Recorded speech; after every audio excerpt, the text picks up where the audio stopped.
Hi there, I'm Lena Anani, and you're listening to She Wrote a Book, where I interview amazing women from all over the world who also happen to be published authors. I created this show to educate, entertain, and inspire you to be the voice you want to hear in the world. Now let's get started. You are listening to episode number 131 of She Wrote a Book, and today I'm interviewing Karen Putz, author of the book Living with Passion, an inspirational guide for life. Living with Passion, an inspirational guide for life, is a wonderful gift book for that special someone in your life. The book is meant to inspire, uplift, and encourage the reader to engage in passionate living and to create the life that you truly want. Karen Putz is the author of 9 books, including Living with Passion, an inspirational guide for life. She's a deaf mom of 3 deaf and hard of hearing kids. For fun, she walks on water and plans to barefoot water ski in all 50 states for her 50s. Again, her book is called Living with Passion, an inspirational guide for life. You can find the link to purchase her book in our show notes for this episode at SheWroteABook.com/131. So Karen, it's such a pleasure to have you as a guest today. My first question is this: what inspired you to write and publish your book? Well, it's kind of funny. If I look back on my life, first of all, thank you for having me here on the show. When I look back on my life, it goes all the way back to when I was 9 years old, and I was spending one summer day on the typewriter writing my first story. Right then and there, I knew I wanted to write a book someday, but someday never came. And then finally one day I realized that this mythical someday was never going to happen unless I put myself in front of the computer and start writing. So that's basically what I did. And 9 books later, I'm still writing. What do you think it was that held you back, that made it take you so long to write your first book? I think it's the same thing that holds back a lot of people today, the thought of, who am I to write a book? Or maybe you pick up a book and you think, oh, somebody's already written a book that I really wanted to write. Or you think, oh, I'm not good enough to write a book. And I think for most of us, we're kind of afraid to put ourselves out there. Because when you write a book and put it out there, anybody can criticize it. And you have to be really tough to be able to handle that. Do you feel like you got to a point where you did feel tough enough to put out your first book? Or did you do it anyway? Did you still feel like you had some fears, but you did it anyway? Actually, what happened is that I went to a workshop with Dan Miller. Dan Miller wrote a couple of books, including 48 Days to the Work That You Love and No More Dreaded Mondays. And during this workshop, Dan said to all of us, he said, you need to get done. Done is better than perfect. And then he showed us the very first book that he wrote, and it was basically a 3-ring binder. It wasn't perfect, but he sold a lot of them. And that 3-ring binder eventually became a best-selling book. That's amazing. That's incredible. So where do you think then, what do you think the relationship between perfection and passion is? Wow, that's an interesting question. I think for many of us, the whole idea of perfection is what hangs us up. That's the reason why we don't pursue passionate lives, because we're so hung up on getting things just right, getting them just perfect, that we forget to live. And that's the one thing that I want to do with my books, with my coaching, with my speaking, is to inspire people to just get out there and live. Live is better than perfect. Go out there and experience life, feel it, enjoy it, rather than striving for perfection. And why do you think it's important for people to do that? I think it's really important because if you think about it, all of our lives we've been raised up with the idea of going to school, getting straight A's, and living the perfect life. And for some of us, that perfect life is not really lined up with who we really are or what we really want from life. I think if we learn to take those shackles of perfection off of us, we start to experience life in a whole different way. I agree 100%. I definitely agree with that. So, Karen, how did you become the expert on living with passion? What was your path like? My path actually started way back when I was a teenager. I loved the sport of barefoot water skiing. And I taught myself to barefoot water ski as a teen. I was out on the water every chance I could get. And then one day I was barefoot water skiing and I took a hard fall. When I got into the boat, I instantly had gone from hard of hearing to deaf.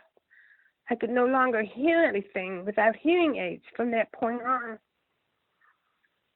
I got married, I had kids, life was full, it was good. I had a sales job that I loved at the time. But it was just ho-hum. On my 44th birthday, I was looking back on my life and just kind of like really crying about it because I was thinking, wow, I'm 44. I'm approaching midlife. And I haven't really done anything that I'm passionate about. I really miss barefoot water skiing. Well, a couple of weeks later, my husband sent me a link to the Today Show. And on the Today Show was this 66-year-old woman barefoot water skiing. And here's the kicker. She learned when she was 53. 53? Here I was only 44 years old. All of a sudden, my whole perspective of life shifted right then and there. I met Julie. I got back on the water, and I've been barefoot water skiing for the last 6 years and just absolutely loving it. It has opened up so much passion in my life that it has drawn so many other people into my life who is passionate as well. And that's the thing. When you do something that you're passionate about, you will attract passionate people into your life. I can't even, I didn't know barefoot skiing was even a thing, honestly. I think it's incredible that you do that. I actually think about, would that even hurt my feet? Does it, totally random question, does it hurt your feet to go barefoot water skiing? Yes, it does hurt after a while. I mean, if you go for a long time on the water, your feet start to burn. So we take short runs. And it's a pretty brutal sport sometimes. I mean, when you hit the water at 42 miles an hour, it can hurt. And backwards, we're going 39 miles an hour. So sometimes my neck is pretty sore. And what is it about it that you enjoy? What makes you enjoy it so much despite the pain? Well, it might surprise you to find out that the meaning behind the word passion is to willingly suffer. And it's kind of ironic to think of it that way, but if you really think about it, if you are passionate about something, you are willing to get up at 4:30 in the morning to write that book. If you're passionate about something, you're willing to drive 8 hours a day to do whatever it is that you want to do. And so the whole meaning behind the word passion is to willingly suffer. And when you find something that you're passionate about, you will just go above and beyond with whatever that passion is about. That's interesting. I never knew that. And I never thought that I could look at the term suffer as either something I can enjoy or something that I guess controls me. So passion helps you choose the kind of suffering, basically. You can either choose to suffer without joy or choose to suffer with joy. Well, if you are passionate about something, the joy is worth the suffering. You, like for example, there are tours, the Olympic swimmer. Can imagine how many hours she spent in the pool, year after year after year. She lost her passion at one point, and she got it back, and then she returned to the Olympics over the age of 40. And she willingly suffered again because the joy outweighs the pain. What are some ways that we can unwrap our own passions? There are 3 clues to our passion. When people are stuck, I tell people to look in these 3 different places.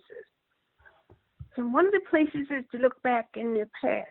What did you do when you were a young child? For some of us, it was playing sports. Maybe you found some joy in knitting. Maybe you love to read. Maybe you love to write. There's a lot of clues in what we did as a child. What did you hope to be when you were a child? What did you want to grow up and do? So if we look back in the past, we find some clues there. The other thing to do is to look at where are your thoughts going in the present, especially if you're in the middle of an activity that you absolutely do not like to do. Pay attention to where your mind wanders. If you're in a boring meeting, if you're cleaning the house, if you're doing something that you really don't enjoy very much, watch where your mind goes. That's another clue. And the third clue is what I call the someday syndrome. What are you always saying that you will do someday? Someday I'm going to write that book. I hear that a lot from people. So pay attention to what your someday clues are, because those are the clues that you need to start doing those things now. You can't keep putting them off for that mythical someday, because someday you're going to run out of time. That's a great answer. Those are some great tools for us to use. I love it. Karen, what do you love most about being an author? I love the whole creativity part of it. You know, sitting down and anticipating what a book is going to look like. And I love just the whole process of writing, you know. Even though I'm deaf, I would put on music, and then I would just sit down and I would just let it flow. And it's kind of fun to wait like 6 months later and look back and see what comes out of it. That's the fun part. Wonderful. Well, Karen, thank you so much for being our special guest today. We will have a link to your book in the show notes for this episode, and our listeners can find that at SheWroteABook.com/131 to learn more about our author and her inspiring book. Thanks again, Karen. It's been a pleasure. Thank you so much. This was fun. Thank you for listening to She Wrote a Book. If you enjoyed this episode, then subscribe now so you can automatically get access to all new episodes, and feel free to share your inspired thoughts with us in the comments too. I'd love to hear from you. Until then, may you always feel good and make magic.